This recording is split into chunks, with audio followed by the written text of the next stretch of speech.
Hai, baiklah, langsung saja saya akan memulai vlog ini.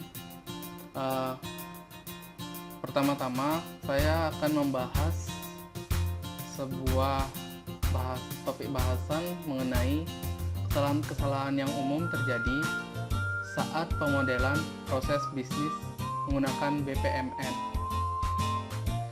Saat melakukan proses pemodelan, kita pasti sering melakukan kesalahan-kesalahan yang tidak kita duga sama sekali. Seperti yang disebutkan pada pembahasan yang pertama ini, adalah mengenai cara kita menggunakan simbol-simbol dalam pemodelan. Baiklah, saya akan menyebutkannya bersama dengan gambarnya ya. Gambar yang benar serta gambar yang salah. Oke. Baiklah, untuk yang pertama itu menggunakan message flow antar lanes dari pool yang sama. Yang dimaksud itu message flow itu tidak dapat digunakan untuk menggabungkan elemen dalam kumpulan yang sama satu sama lain. BPMN yang benar adalah menggunakan regular flow. Maksudnya tanda panah yang putus-putus itu tidak dapat digunakan untuk menggabungkan elemen dalam kumpulan yang sama satu sama lain dalam pool yang sama gitu. Dan seharusnya mereka tetap menggunakan tanda panah yang tidak putus-putus atau regular flow. Untuk gambarnya kalian bisa lihat di sini.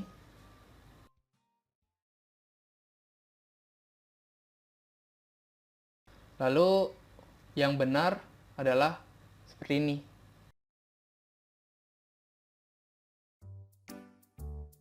Baiklah, langsung ke topik pembahasan yang langsung ke nomor 2, yaitu dengan menggunakan sequence flow antar pool. Nah, di sini kesalahan yang di sini itu dalam hal ini contoh BPMN yang seperti ini. Nah, contoh BPMN di atas itu menggambarkan bahwa kita tidak dapat menggunakan sequence flow di antara pool. Penggunaan yang benar dari simbol BPMN ini berada di pool yang sama atau antar jalurnya. Jika antara pool, maka gunakan message flow seperti yang diilustrasikan di sini.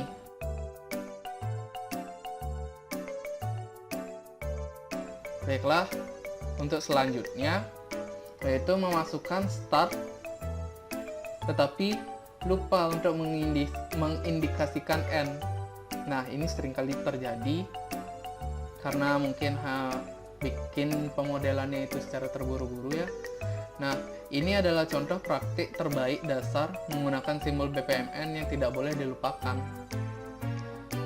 Contoh yang memasukkan start tapi lupa mengindikasikan end itu simple seperti ini.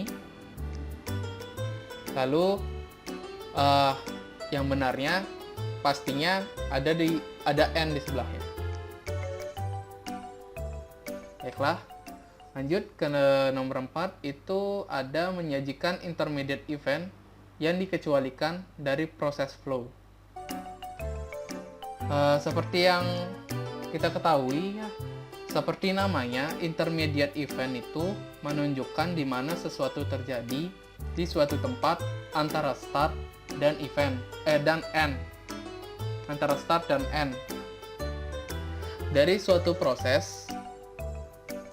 Nah, ini akan mempengaruhi proses flow, tetapi tidak akan start atau dalam istilahnya langsung menghentikan prosesnya. Di bawah ini,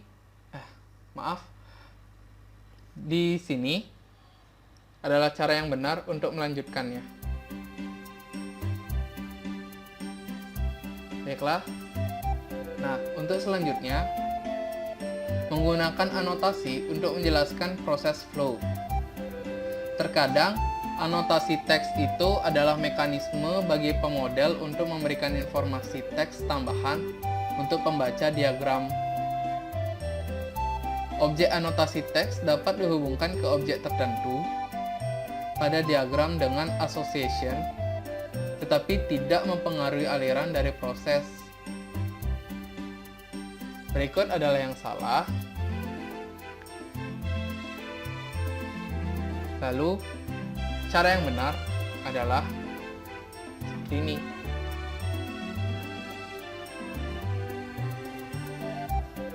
Baiklah, lanjut ya.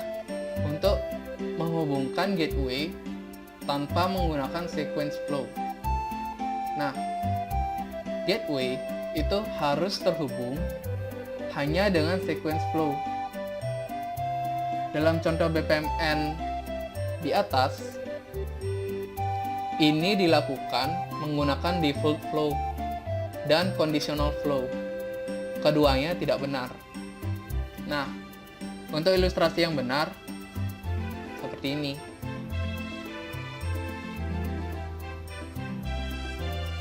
Sudah. Nah, kita lanjutkan. Nah, ini kebalikan dari contoh kesalahan kecil yang kita lakukan saat pemodelan. Kebalikan dari saat kita mengindikasikan start tapi tidak mengindikasikan end. Kadang juga kita dapat salah dengan memasukkan end dan lupa untuk mengindikasikan start. Jadi seperti yang tadi itu, jika ada event, maka harus ada setidaknya satu start event. Seperti itu. Baiklah, yang ini saya tidak akan tampilkan gambarnya karena itu kebalikan dari yang tadi. Baiklah, untuk yang ke-8 itu menggunakan start flow dalam pool dan end dari flow yang sama di pool yang lain. Awal dan ujung dari flow yang sama harus selalu diwakili dalam pool yang sama, seperti contoh yang di sini. Jadi mereka itu selalu diwakili dalam pool yang sama, dan start dan end itu juga sama di pool yang sama. Lalu untuk sebuah task terputus dari sisa proses, ini nomor 9 ya. Coba lihat dulu gambar ini. Nah, di gambar itu, task 3 tidak akan pernah dieksekusi dalam aliran BPMN dari contoh di atas, karena tidak terhubung ke start event manapun. Nah, untuk memastikannya dia dieksekusi dan terhubung, kalian bisa mencontoh seperti ini. Jadi ia memakai gateway untuk menghubungkan antara task 2 dan 3 ke task 1. Seperti itu. Lalu untuk yang terakhir mengenai simbol-simbol, mengenai kesalahan-kesalahan penggunaan simbol, itu adalah coba lihat dulu contoh ini. Nah, ini untuk nomor 10 itu task 3 tidak terus berakhir dalam proses. End event itu adalah opsional tergantung dari jawaban dari gateway yang dibuat. Jika task 1 sudah sukses, maka dilanjutkan ke task 2 dan menuju end event yang pertama. Nah, jika task 1 itu belum sukses, maka akan ke task 3 dan end-nya itu adalah end event selain dari end event yang pertama. Seperti pada gambar ini. Baiklah, kita lanjut ke topik pembahasan selanjutnya, yaitu membahas berbagai kesalahan umum saat memberi nama proses bisnis.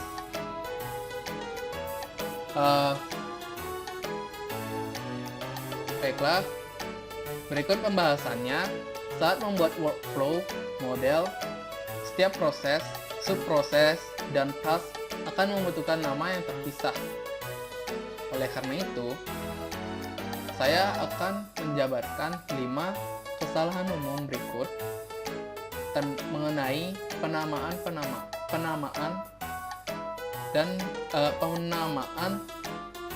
nama proses bisnis. Baiklah, kesalahan yang pertama itu adalah nama itu tidak ada artinya. Nama yang mudah dipahami harus menggambarkan tujuan proses yang disebutkan. Atau jika itu adalah task, jelaskan hasil penyelesaian tasknya.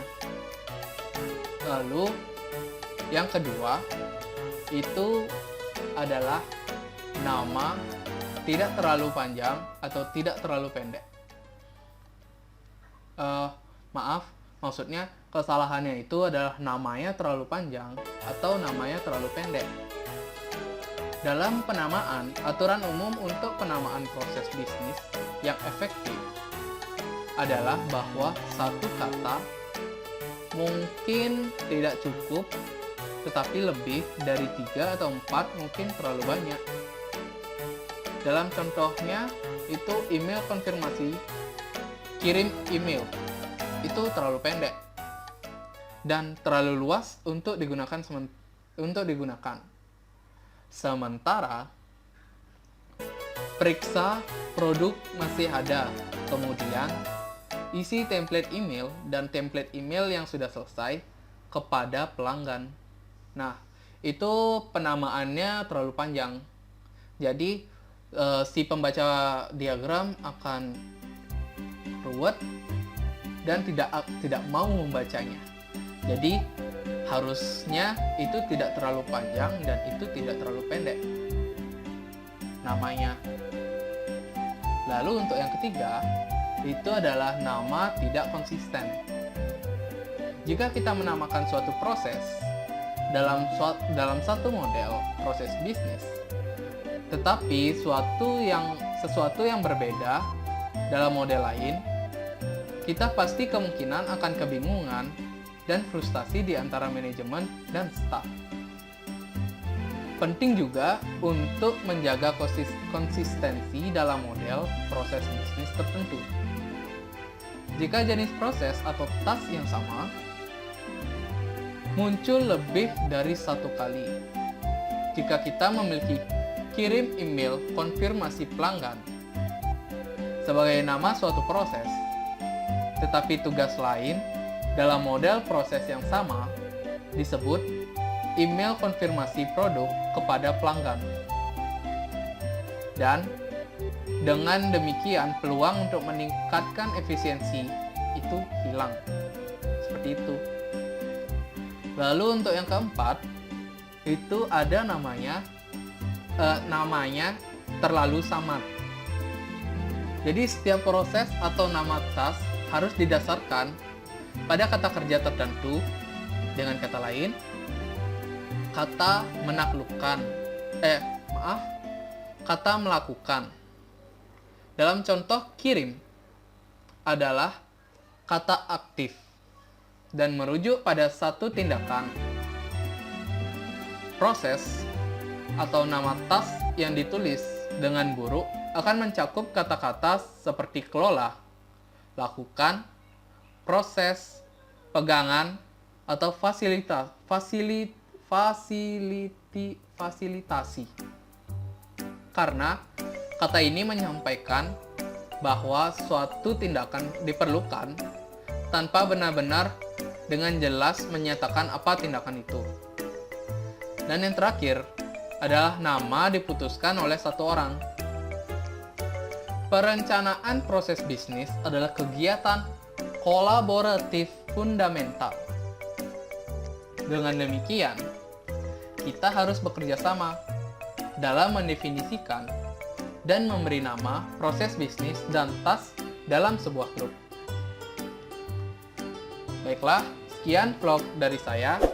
Apabila ada kesalahan kata, mohon dimaafkan. Sekian vlog saya kali ini. Terima kasih telah menonton.